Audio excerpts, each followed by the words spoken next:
have a clue why I'm so upset with the person first language shit, I'll just explain it and break it down for you. At the end of the day, like it's very simple.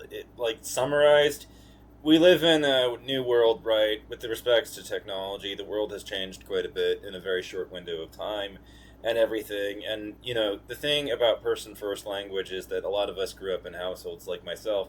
My mom wasn't cued into that. She didn't care about it. My sister didn't care about it. None of us did.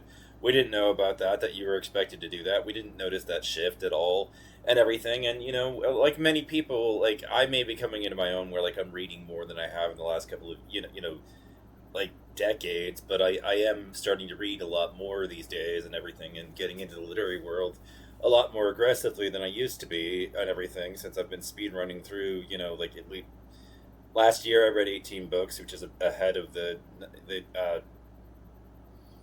the average for both sexes, and I'm on track to do it again. And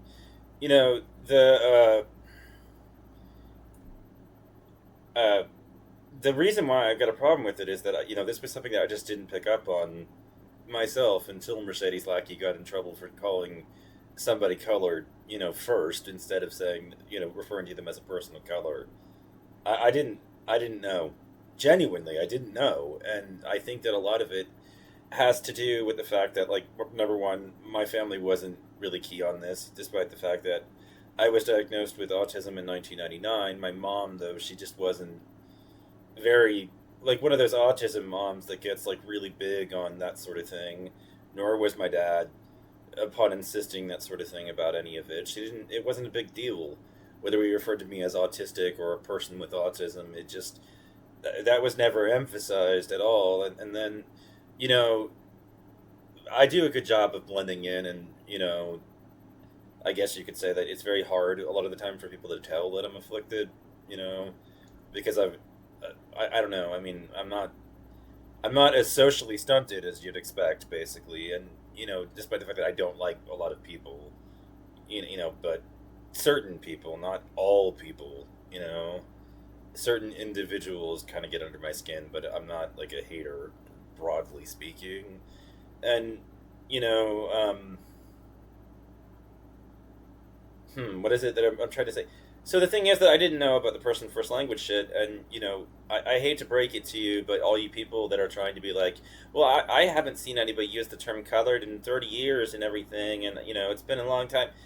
Like, like sit back down, come off your cloud, and everything, and your high horse on this one, because it's just not like it's very easy in the modern world to be oblivious to a lot of things and everything, like especially if you're motivated by not wanting to know about it. Like, for example, everything I know about like Chris Chan, I know against my will. I don't really want to know about that at all. And it's the same with like the Kardashians. I don't care. I don't want to know about Kim. I don't want to know about any of them and everything. And yet, this information filters back to me anyways, and I'm just like, what the amount of like information that stuff that comes in that I don't want to know about, that ends up, I end up learning about anyways, just because of the fact that it's difficult to avoid. They're so ubiquitous in their influence that you see people talking about them all over the place. And like what I wanted to say is that the whole discussion of person first language, sorry, once YouTube started becoming normal, and all these platforms started to become normal, like TikTok and Instagram and all this other stuff, the way that the internet kind of rolled out, for a long time now, it's been algorithmic, and it shows you more of the kind of content that you've been watching already. I mean, if you start watching certain types of videos, it's going to get show you more of those kinds of videos, and it's just the nature of the platform, and everything. It gathers data on you as you go, and it keeps sending you that sort of thing. And so my point about all of this is, if you weren't really cued into like the discussions about political correctness, and it wasn't really relevant to your personal interest and everything in this modern ecosystem, it was very easy to kind of fall through the cracks of being aware of the fact that you should use person first language. And and we have everybody acting like it was fundamentally inexcusable because they personally hadn't seen people use that language in a very long time. I'm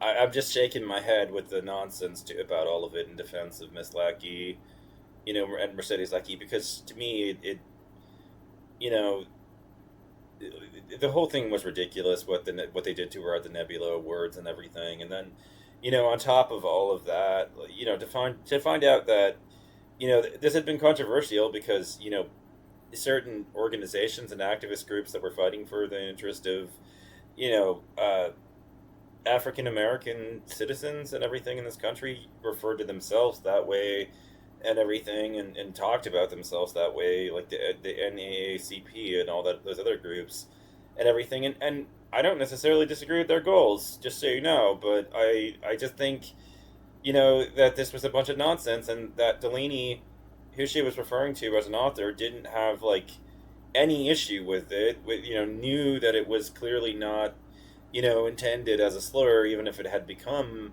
that way in the culture at that point and all that other stuff. Like, I don't think that anybody really had a realistic expectation or a fair expectation to people using first person language back then when she showed up and said what she said, because, like I said, when you live in algorithm world, it's only going to show you things that are relevant to your interest. And obviously person first language became of interest to me after Mercedes Lackey got, skewered and falsely accused of being a bigot for failure to use it. You know, anyways, everybody's acting like, a lot of the discussion around it was acting like it was inexcusable. And I'm just like, no, you live in a world where everything is filtered through algorithms and everything, and even your Google search results these days are trying to, make everything algorithmic, and everything. They're trying to personalize it so you don't necessarily see the same stuff that other people do. You see things based on what your personal search history looks like. The whole web is starting to try to become more and more and more individualized in that kind of way, and here you are trying to act like there's no valid excuse for this woman that's over 70 to be aware, to not be aware of all of it. And I think that you're being ridiculous. There's all kinds of things and shifts that are happening all over the place that I wouldn't know anything about, simply because I don't care to know in the first place. I don't watch sports, for instance. I'm not into it. I'm into my other hobbies, like gaming and reading and all that other stuff, such that I don't give a shit about the NFL and sports. And so what's going on in that world, I don't know fucking shit all about, I'm not cued into it. I don't owe anybody being cued into it. I have not failed you in any way, shape, or form by not being cued into it. And yet, so I think it's a bunch of nonsense. People are like, I haven't seen anybody talk about a person of color that way since the 80s and 90s. And no, I'm not having it.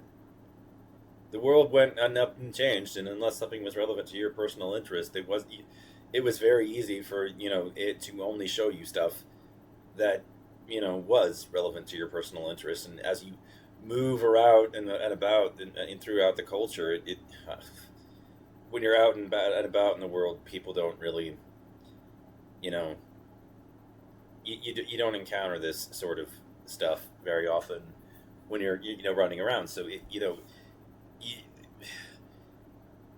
it's not a fair expectation, basically, that everybody uses it when not everybody knows that they should.